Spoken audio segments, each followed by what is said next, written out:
Kepala desa bersama KAUR desa melakukan korupsi dengan berbagai modus, seperti tidak melibatkan sekretaris desa dan tim pelaksana dalam setiap kegiatan. Proyek pembangunan tidak sesuai dalam rancangan anggaran bangunan. Selain itu, keduanya juga melakukan manipulasi surat pertanggungjawaban dana desa dengan mengambil dokumentasi dari desa lain. Dan hingga kini kedua pelaku juga belum mentransfer dana BUMDes tahun anggaran 2019 ke rekening kas BUMDes.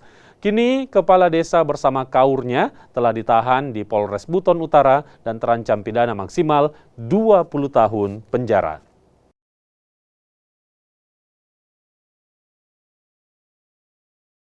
Hal ini menyangkut dengan perkara tindak pidana korupsi tentang penyalahgunaan dana desa tahun anggaran 2019 dan tahun anggaran 2020 di desa Kasulatombi, Kecamatan Kursusu Barat, Kabupaten Buton Utara.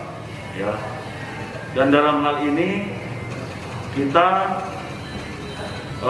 menggunakan atau mempersangkakan pelaku dengan pasal 2 ayat 1 dan atau pasal 3 Undang-Undang Republik Indonesia nomor 31 tahun 1999 junto Undang-Undang Republik Indonesia nomor 20 tahun 2001 tentang